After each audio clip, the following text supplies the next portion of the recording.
এই লুকের ভিডিওটা তো আগেই আমি শর্ট ভিডিওতে আপলোড করেছি। তোমরা যারা দেখোনি এক্ষুনি গিয়ে দেখে নাও। আসলে একদিন হঠাৎ করে রাত্রে ঘুমোতে রিলস দেখতে মনে হলো সবাই এই ট্রেন্ডটা যখন করেছে আমিই বা কেন বাদ যাই। তাই আমিও চটজলদি করে উঠে বসে পড়লাম এই মেকআপটা করতে। তবে বিশ্বাস করো মেকআপটা করতে আমার অনেকটা সময় লেগে গেছিলো। কারণ এখানে অনেকগুলো ক্যারেক্টার ছিল। শাশুড়ি, বৌমা, জামাই, তারপরে এমনি একটা নন মেকআপ লুকের রিলস, একটা অর্ধেক মেকআপ লুকের রিলস, একটা পুরো মেকআপ লুকের রিলস। তো অনেকগুলো করতে গিয়ে প্রায় ৩-৪ ঘন্টা সময় তো লেগেই গিয়েছিল। আর আমি রাত্রিবেলা শ্যুট করছিলাম। তো দেখো গানটা শুনেই না যেন গানটা পুরো আগুন হয়ে গেছে।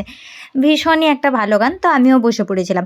তো প্রথমে আমি একটা জামাইয়ের ক্যারেক্টার করছি। যখন শাশুড়ি আর বৌমার ক্যারেক্টারটাতে আমি কোনোরকম মেকআপ করিনি। এমনি নরমালি একটা শট নিয়ে নিয়েছিলাম। আর জামাইয়ের মেকআপের জন্য আমি জাস্ট একটা গোঁফ ড্র করে নিয়েছিলাম।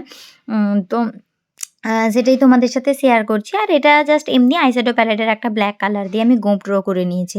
তো এটা শটটা নিয়ে যাওয়ার পরে আমি এটা ভালোভাবে একটু ফেসটাকে ময়েশ্চারাইজ করে নিচ্ছিলাম। ফেসটাকে ধুয়ে নিয়েছিলাম তো, তাই ময়েশ্চারাইজ করে জাস্ট একটু ফাউন্ডেশন দিয়ে নিয়েছিলাম যাতে আমি এরপরে যে কালারটা ইউজ করব সেটা যেন পিগমেন্টেশন ভালোভাবে আসে।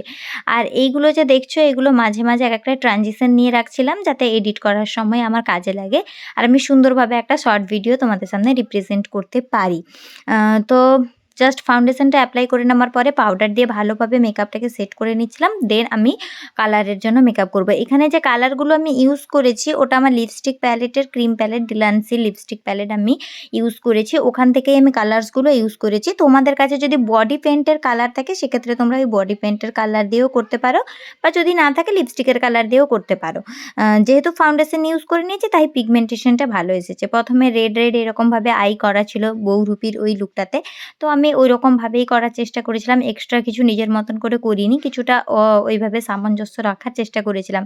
তবে যাই হোক অরিজিনাল আর ইন্সপায়ার্ড লুকের মধ্যে একটু পার্থক্য থাকে যাই হোক, বা উনি যেভাবে করেছেন হয়তো ওভাবে আমরা করতে পারব না। কারণ উনি ওটা প্রফেশনালি রোজ করেন, তাও আমরা সেইভাবে একটা চেষ্টা করেছি গানটাকে রিপ্রেজেন্ট করার জন্য এই যা। তো এই যে আমার একটা আই ড্র করা হয়ে গেল। তো একটা আই ড্র করার পরে একবার আমি একটা ট্রানজিশন ভিডিও করে নিয়েছিলাম। তারপরে এই যে দুটো আই ড্র করেছিলাম, তারপর কিছু ট্রানজিশন করে নিয়েছিলাম। এইভাবে কিছু শর্ট নিয়ে রাখতে হয়। আর যেহেতু মেইনলি শর্ট ভিডিওতে এটা ভাইরাল হয়েছে, তাই শর্ট ভিডিওটা করার জন্য না অনেক কিছু মানে ক্লিক নিয়ে রাখতে হয়। তবে গিয়ে পরে এডিটের সময় ওটা সুবিধা হয়। তো দেখো অলমোস্ট মেকআপ মানে কমপ্লিট হয়ে এসছে যেভাবে করেছিলাম। তার নাকটা আমার ফাঁকা লাগছিল তাই একটু ডট দিয়েছি। এবার আমি ক্যামেলের হোয়াইট ফেব্রিক নিয়েছি আর জাস্ট সমস্ত জায়গাগুলোকে ভালোভাবে ডট করে নিচ্ছি।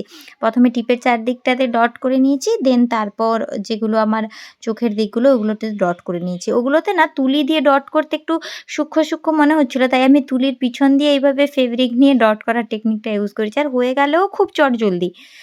তবে সবথেকে যেটা দুঃখ আর আমার লেগেছিল মেকআপটা করার পর, শ্যুট করার পর মেকআপটা তুলে ফেলতে আমার ভীষণ কষ্ট হচ্ছিল। কারণ রাত ১০টার সময় রিলসটা দেখে হঠাৎ করে উঠে বসে মেকআপ করে রাত ১:৩০টার সময় মেকআপটা তুলতে গিয়ে সত্যিই ভীষণ খারাপ লাগে। আমরা যখন কোনো কিছু ক্রিয়েট করি, ক্রিয়েট করার পরে সেই জিনিসটাকে মুছে ফেলতে না খুব খারাপ লাগে। তাই তোমরা প্লিজ অনেক ভালোবাসা দিও। যারা নতুন আছো তারা চ্যানেলটাকে সাবস্ক্রাইব করে নিও। আর যারা এখনও দেখোনি ভিডিওটা তারা কিসের জন্য ওয়েট করছো? চলে যাও তাড়াতাড়ি গিয়ে বহুরূপী লুকের ভিডিওটা দেখে নাও। আর এখানে তো শর্ট নিচ্ছিলাম সেই ফেমাস গানে, মুড়ি ভাজার খোলা, তাই না? দেশি তাকাস না বিয়ে দিয়ে দিব। তো দারুণ জাস্ট লেগেছে গানটা। তোমাদের কেমন লেগেছে অবশ্যই কমেন্ট বক্সে জানিও। যারা নতুন আমার ভিডিওটা দেখছো সাবস্ক্রাইব করে পাশে থেকো। আমি বহুরূপী মেকআপ যদিও করি না, তবে আমার চ্যানেলে প্রচুর makeup, skin care, hair care, beauty tips দিতে থাকি যেটা তোমাদের অনেক হেল্প হবে। তো চলো টাটা, সবাই ভিডিওটা দেখে নিও। বাই।